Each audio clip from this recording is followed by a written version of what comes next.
2, 3, 2, 1.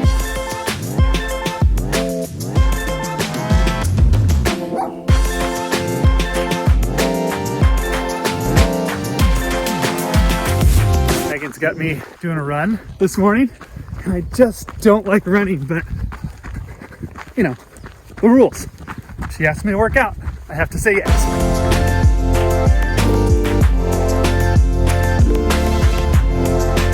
See you later. You beat me on the first mile.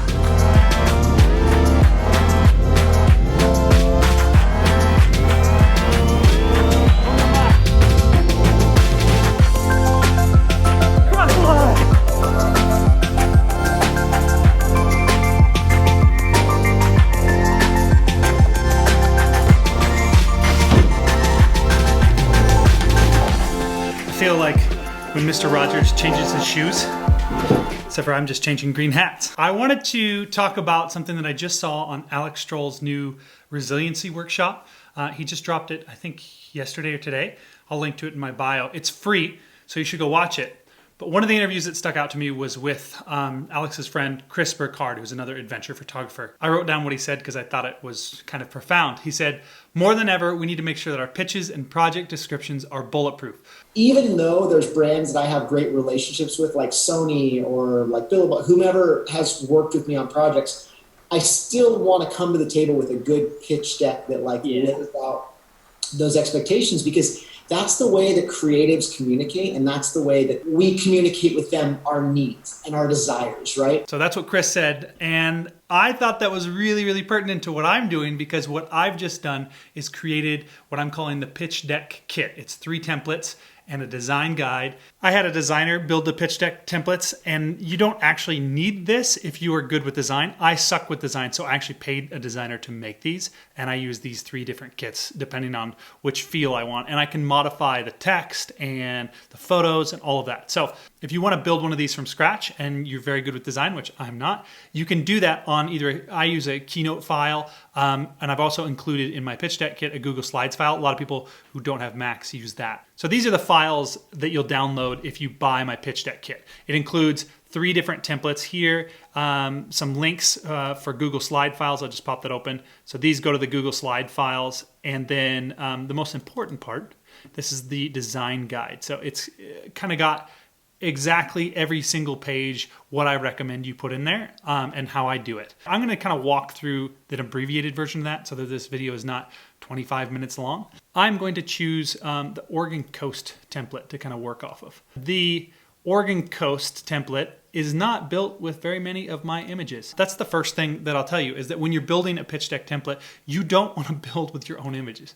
And the reason why is because you're trying to show a vibe or work like actual shots that you want to take to a client. And generally you haven't done that work before. You're going to want to use demonstrative photos. You're not selling this. You're not using it for publication. You're probably not going to distribute this. It's just going to go to a client or maybe 5 clients that can jump on your project. So this isn't piracy. This is more like building a mood board. In creative agencies, they literally used to cut this out of magazines and pin it on the wall. First page, we're going to jump in and talk about the fonts. Basically, if you don't know what fonts to put on there, keep it simple. Helvetica's fine. Don't go more than 2 fonts. That's kind of the rule. You can break the rule, but look, I'm not a designer. I don't want the fonts to be the purpose of my pitch deck. I'm not saying, hey, look at my typeface. I'm saying, hey, look at my project. So I don't want to distract. I talked a little bit about images already.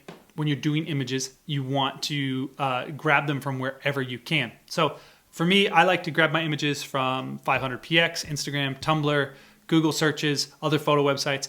I find that photo blogs are a great way. So like if I'm looking to go to Baffin Island, I'm going to type in Baffin Island research blog, Baffin Island photography blog. A lot of those images will be much more descriptive than the banger shots of Baffin Island on Instagram. I use the Command Shift 4 function on Mac to screenshot the photo. Then I save all of my images in a folder that I label media, and I save that where I save my Keynote file. You want the highest quality images possible that you can get. However, if there are small ones, you can put those in smaller places on your deck. But edge to edge, full bleed is what they call that. Images, they're gonna need to be at least 1,000 pixels wide. Otherwise they'll start to look a little blurry. Okay, so jumping into the title. This is kind of the clickbait title, if you will, of what you're going to share with the client. Your big entrance. So I like to start with a single image that represents what I'm going to do, or the location, or maybe what they call in the movies an establishing shot. People are busy, especially people from agencies and brands that are doing marketing. They don't have time. You need to hook them right away. So I also overlay it with the title. And in this case, my example here is 72 hours on the Oregon coast. I wanted to do a 3-day weekend, something fast on the Oregon coast. And the question here is, can we make the most out of a weekend on the Oregon Pacific? I make the working title almost like a synopsis of what the trip is going to be about. It's a short period of time and the location. If you can't refine the title, just pick a working title. And if you can't refine the question, pick that. And then we'll move on and kind of flush out what you're going to build. And then we can come back and do this again. Okay, jumping into page 2. This is my story. I hooked them with the title and that awesome image. Now this is where I ask the questions that I want to resolve. Oftentimes you never know what to actually put in your deck. Like, what are we answering? What do people want to know? Those are the hardest things, and were the hardest things for me when I started out. After a ton of trial and error, I figured out a brand wants to know what you're curious about and if they should be curious about it too. I have a couple of guideposts that I include in the design guide. One is curiosity. In my story, I start with curiosity. Like, what do I want to know? How would I spend a long weekend in the Northwest? Also, what did I want to learn when I go there? So I want to know if all these little places are just wonderful or if my memory is skewed from the last time I was there. And I want to see an experience. So I want to share with them what I want to experience. Just following my own design guide here. And I literally use these as guideposts myself. That's what I want to kind of fill out the story with. The story structure, I like it to be no more than 2 to 3 paragraphs. People, again, don't have very much time. Make it punchy. They'll ask you more questions if they have them, but you don't want to bore them. Concept images. I usually start with just one big page, another kind of establishing shot of the Oregon coast. This is kind of a transition from your story to like, hey, we're going in to show you some of the images. You can easily, on Keynote, just delete that. You know, I got the subtitle down here. All these are in boxes, so I can move them around. Hit Command-Z to make them go back. You know, whatever I want to do here. So if you want to tweak your design a little bit, you can. Going on, after we have that first concept images, then I like to make a collage. This, I want to have sometimes 4 to 10 images, depending. And these images should be together a collection of what you want to see when you go there. Not all of them have to be a banger or the highest quality images. Some of these can just be iPhone shots or whatever. But the goal here is to give a vibe and a feel of the environment in which you want to go shoot. So I usually follow that up with either another mood board page or another single image. At this point, the client will be educated on like, oh, this is the look and feel of what this photographer wants to create. This example is more family oriented than what I normally make, but there are examples in my pitch deck kit where I go snow biking or do things that are more hardcore. You can make it however you like. The next thing I like to add, if I can find one, if I'm going to make a video, then I want to add a concept video. I find this super helpful for a client to describe what the feel is of where I'm going, even if I'm not going to make a video. But it's especially helpful if you're going to make a video. This is going to be a link. So what I do is this little icon here, I add a link to it here. And sometimes I'll add it to this part and to the whole photo. So they can click anywhere and it's gonna open up this link for this video. And then I use a thumbnail image that's representative of the video because you won't have the thumbnail image from the original video. All right, so going on to deliverables. This part here, it's gonna be one of the most important pages on the deck. They need to be clear about what they're getting, what you're making, and what you're offering. So I'm not talking about the experience that I'm gonna get out of this. I'm talking about what the client is gonna walk away with when we're all said and done. So I usually like to have 2 packages. That will give the client options. Maybe a baseline if they can't sell this to their boss, and then the full meal deal. Generally, I don't put rates in there. I usually like to talk about that over email, but if you want to add rates in there too, if you're pretty clear on what their budget is, you've asked them ahead of time, you can add rates in there. Overall, you just want this to be really, really clear. So clear that they can't be mistaken and they don't have to ask stupid questions. They can just make decisions. That's the point of this. They know what they're getting. They can adjust if they want, but they don't have to ask more questions to keep the conversation going. We get closer to a yes, and here's that money. All right, so the next one is distribution. If you have distribution, then this is the place where you get to list it out.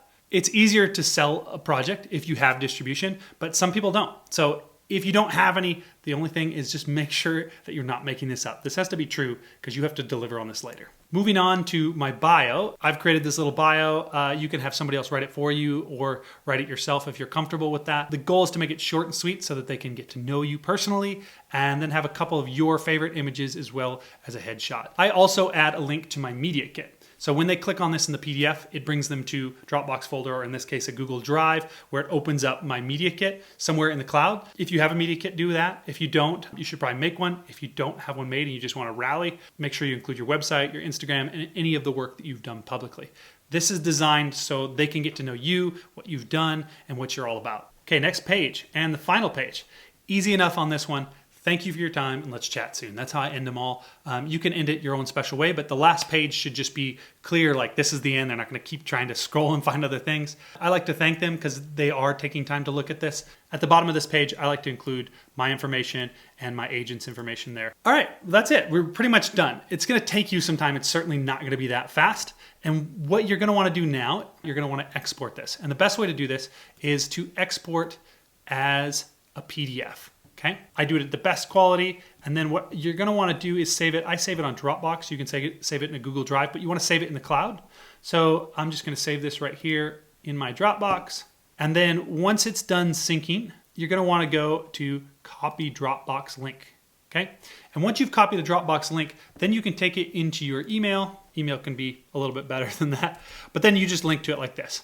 Okay, boom, and they can either click that, or what I like to do as well is rather than just that long Dropbox link, I like to say here, and then you can highlight that, hit the add link, and then when they click that, what they're going to do is they're going to open up to your Dropbox and they're going to be able to view the entire PDF pitch deck kit right there. Okay, so that's it. We've built a pitch deck. As I've mentioned before, I've built this pitch deck kit. So if you find yourself stuck, if you're looking at a blank page, and I know how that feels, that really sucks, and you'd like a designed template to fill out and a design guide to help you do that, you can go to my website, isaacjohnston.co. What I designed it to do is help you create more and not spend so much time just trying to get sponsors. Let me know if you have any questions and what you think of this type of video. It's the first of this type I've made, and I'd love to make more if you guys are into it. Yeah, that's it. I'll see you later. Peace.